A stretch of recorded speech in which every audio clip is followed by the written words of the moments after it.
আপনারা দেখছেন YouTube channel সোনালী দিনের বাজার। এই সতর্ক বাণীটি অবশ্যই দেখে নেবেন।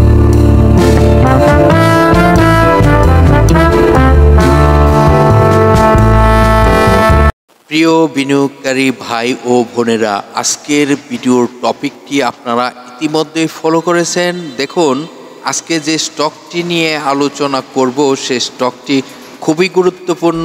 আশা করি আপনারা না টেনে এই ভিডিওর তথ্যগুলো সংগ্রহ করার চেষ্টা করবেন। জানতে পারবেন স্টকটির RSI কত রয়েছে, জানতে পারবেন স্টকটির রেজিস্ট্যান্স কোথায়। তো চলুন আজকের ভিডিওর টপিকটি আগে সর্বপ্রথম বলার চেষ্টা করি। আপনারা সকলেই অবগত রয়েছেন, অবশ্যই ভালো কিছু করবে এই স্টকটি। দেখুন, এই স্টকটির গুরুত্বপূর্ণ তথ্যগুলো যদি আপনি সংগ্রহ করতে পারেন তা আশা করি আপনি ওইখান থেকে ব্যবসা করতে পারবেন।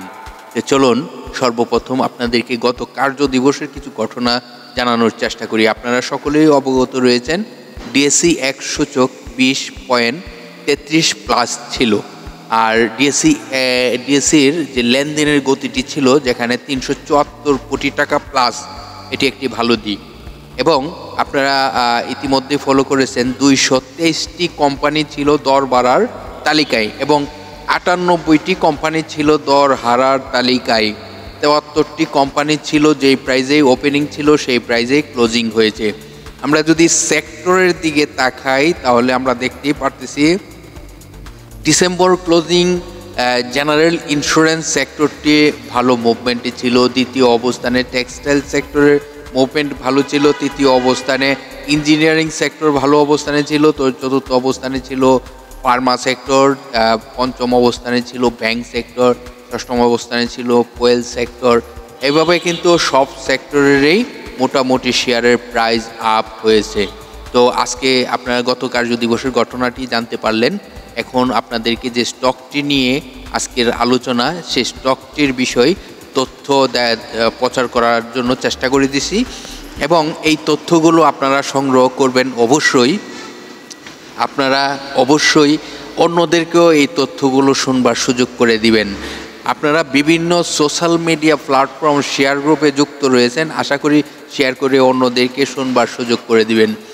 আজকের আলোচনার যে স্টকটি, সেই স্টকটি সিরামিক সেক্টরের একটি স্টক, যে স্টকটি 13 টাকা 10 পয়সায় গত কার্য দিবসে ক্লোজিং হয়েছে এবং এই স্টকটির ন্যাব রয়েছে 12 টাকা 4 পয়সা। স্টকটি জুন ক্লোজিং একটি স্টক। এই স্টকটির টোটাল শেয়ার সংখ্যা রয়েছে 13 কোটি 63 লক্ষ। এই মুহূর্তে এই স্টকটির পাবলিকের হাতে শেয়ার সংখ্যা রয়েছে 8 কোটি 76 লক্ষ। এবং এই স্টকটি যদি আপনারা দেখেন যে বিগত দিনগুলোতে তার ডিভিডেন্ড হিস্টোরি বলেন, তার আর্থিক প্রতিবেদনগুলো দেখেন, যেহেতু জুন ক্লোজিং একটি স্টক নিয়ে আলোচনা করে দিয়েছি, সেই স্টকটির ফার্স্ট কোয়ার্টারও কিন্তু ঘোষণা করা রয়েছে, যেখানে 7 পয়সার মতন আয় রয়েছে। এই কোম্পানিটি গত অর্থ বছরে 2% ক্যাশ ডিভিডেন্ড দিয়েছে। আপনারা ইতিমধ্যেই কিন্তু বুঝতে পারতেছেন কোন স্টকটি নিয়ে আলোচনা করতে যাচ্ছি। দেখুন, এই স্টকটি এই মুহূর্তে আপ ট্রেনে যাবে, কারণ এটি আমরা বুঝতে পারতেছি। একইভাবে আপনাদেরকে জানাতে চাই, এই কোম্পানিটি বিগত 52 ওয়ার্কিং ডের মধ্যে সর্বনিম্ন প্রাইস কত টাকায় আসছিল। দেখুন, এই কোম্পানিটির সর্বনিম্ন প্রাইস আসছিল 10 টাকা 70 পয়সা এবং সর্বোচ্চ প্রাইস হয়েছিল 32 টাকা 40 পয়সা। বর্তমানে স্টকটি 13 টাকা 10 পয়সাতে ক্লোজিং হয়। আজকের আলোচনার যে স্টকটি ছিল সেটি ফোয়াং সিরামিক ইন্ডাস্ট্রি লিমিটেড। এই স্টকটির আরও অনেক গুরুত্বপূর্ণ তথ্য আপনাদেরকে জানাবো। একে একে সব তথ্য আপনারা দেখার চেষ্টা করবেন। আপনারা জানেন এই কোম্পানিটি বাংলাদেশ পুঁজিবাজারে তালিকাভুক্ত হয় 1998 সালে। এই কোম্পানিটি তার ডিভিডেন্ড হিস্টোরিটি যদি আপনারা দেখুন, এই কোম্পানিটি যে যখন 1998 সালে পুঁজিবাজারে তালিকাভুক্ত হয়, তখনই কিন্তু তারা ক্যাশ ডিভিডেন্ড দিয়েছিল 5% স্টক ক্যাশ, এবং 99 সালে এই কোম্পানিটি 15% ক্যাশ দেয়। 2000 সালে এই কোম্পানিটি 25% ডিভিডেন্ড ঘোষণা করে এবং 20% স্টক ছিল, 5% ক্যাশ ছিল। 21 সালে এই কোম্পানিটি 20% ক্যাশ দেয়,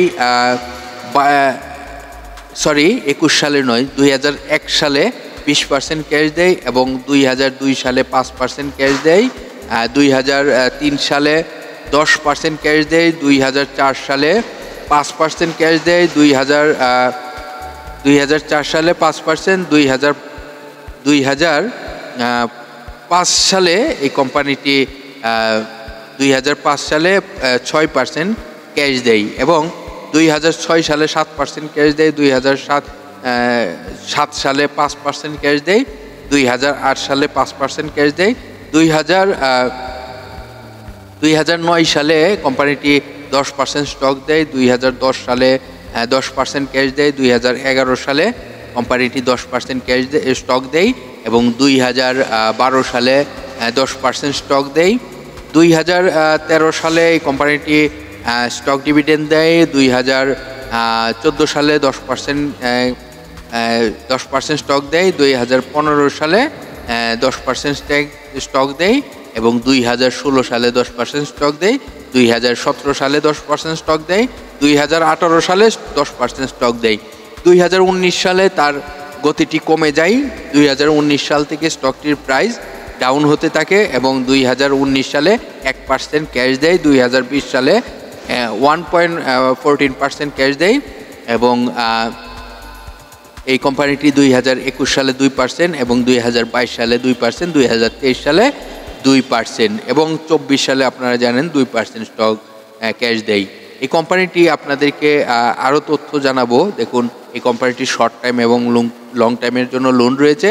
আজকের আলোচনার যে স্টকটি সিরামিক সেক্টরের একটি স্টক, ফোয়াং সিরামিক।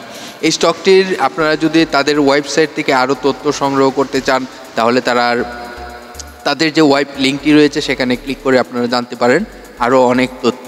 এখন জানাবো এই কোম্পানিটির কোথায় সাপোর্ট, এই কোম্পানিটির কোথায় রেজিস্ট্যান্স এবং কোম্পানিটির আরএসআই কত রয়েছে। আপনারা জানেন একটি কোম্পানির আরএসআই খুবই গুরুত্বপূর্ণ, যেখানে 30 থেকে 70 আরএসআই স্ট্যান্ডার্ড আরএসআই এবং লো আরএসআই যদি আমরা এন্ট্রি দিতে পারি এবং হাই আরএসআই যদি আমরা এক্সিট নিতে পারি তাহলে কিন্তু আমরা আরএসআই এর মাধ্যমেও কিন্তু এখান থেকে আমরা প্রফিট করা সম্ভব।